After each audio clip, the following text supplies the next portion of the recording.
Bismillah ar-Rahman ar-Rahim. Wassalamu alaikum wa rahmatullah. Welcome to Spirit of Islam. I'm your host Ashraf Zaghloul, and today we'll carry on with answering some of your questions. My guest today is Sidrah Shams. Assalamu alaikum, Sidrah. Alaikum salam. What questions do you have for us today, Sidrah? I want to start with talking about marriage for Muslims. Very important life discussion. We've talked about it before. Can Muslims marry non-Muslims? Big question. Well, I guess, it's marriage of Muslims to non-Muslims is regulated in Islam. And first, for Muslim men are allowed to marry people of the book. People of the book meaning the religions before us, like the Christians and the Jews. So a Muslim man could marry a Christian lady or a Jewish lady. As for a Muslim woman, Islam has restricted that a Muslim woman should marry a Muslim man. And interesting enough, I was watching a debate on BBC the other day. They had put down these questions.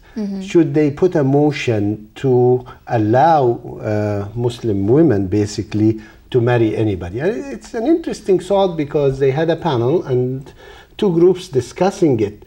And as Muslims, there are things we can't discuss. If Allah subhanahu wa ta'ala tells us something, we say, سَمِعْنَا وَأَطَعْنَا. We have heard and we have obeyed.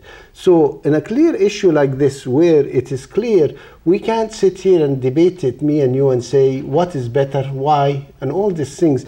As we said, when it comes to religion, we have to accept Allah's rules, and especially when it's clear-cut, and we follow them. So we have heard and we have obeyed.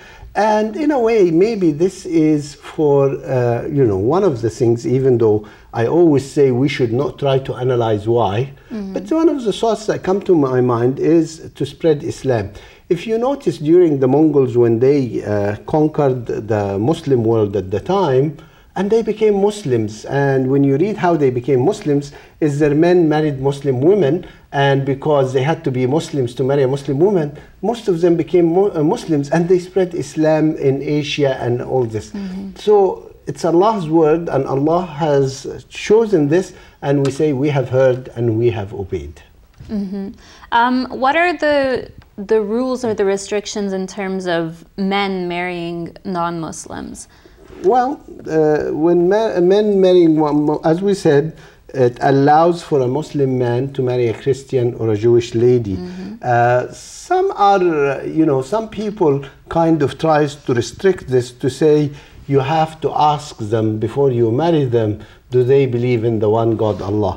But one important issue is us as Muslims, we worship the same God that Allah, which is the God of the Christians and the God of the Jewish people. We believe it's the same God. We believe in their books, so it is the same religion. So I personally don't like to put restrictions. Allah subhanahu wa ta'ala has allowed a Muslim man to marry somebody from the people of the book, the Christian and the Jewish, and we should not put restrictions, even though some people say you should ask them, do they really believe in religion or not? It's all a point of discussion. Yeah, exactly. Some people also say that they need to convert them in a mosque. No, that's totally, I have not heard that one. If they are people of the book as Christian and Jewish, can marry without convert or... Yes, there's no such a thing. So in that case then, will they continue, after getting married, will they continue to believe in Christianity or Judaism? If that's what they choose. An interesting story, in the time of Umar ibn Khattab, the second Khalifa, one of the Sahaba, the companions, married a Christian lady. Because Islam, when the Muslims have traveled and they went into the Roman Empire, and the Roman Empire had a lot of Christians, or mostly Christians, so this companion married a Muslim lady, a Christian lady. And then Umar ibn Khattab radiallahu anh asked him to divorce her. And he told Umar, why do you ask me to divorce her? Is it haram? Is it forbidden to marry? Umar told him, no. It's not forbidden. It is halal. It is allowed to marry. He said, however, if we all go out and marry from outside, who's going to marry our ladies? So he said, Umar ibn Khattab encouraged Muslims to marry Muslim men just so there, you know, otherwise if every man goes out and marry a non-Muslim, who's going to marry the Muslim ladies? But when he was faced, when the man asked him, the companion asked him, he told him, Umar, you know it's halal? He said, yes, it's halal. I'm not saying it's, so it is allowed. I'm not saying it's wrong. But for social reason, for the society at the time, the right thing was to restrict it. Right, because of the ratio between men and women. Yes. Okay. Now, in terms of, while we're on the topic of marriage, let's talk about weddings. We see all different varieties of weddings. Yes. People like to plan them, you know, they love their kids, they love the person they're marrying, whatever it is, people like to plan, on the one hand, really extravagant weddings. Whereas on the other hand, I've also heard of people doing really, really, really simple ceremonies where it's not even a ceremony, it's just in front of, you know, Allah, you know, proclaiming and signing the papers. So what is the rule in Islam in terms of budget? Because people have this huge issue, right? Like parents are planning their kids' weddings like since the kid is 10 years old.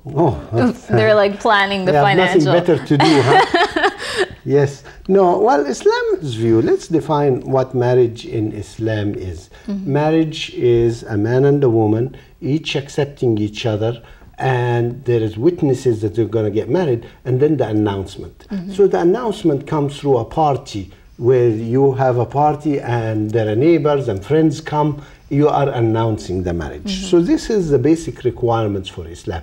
Nobody says this party has to be, you know, you spend so much on it, or all these things.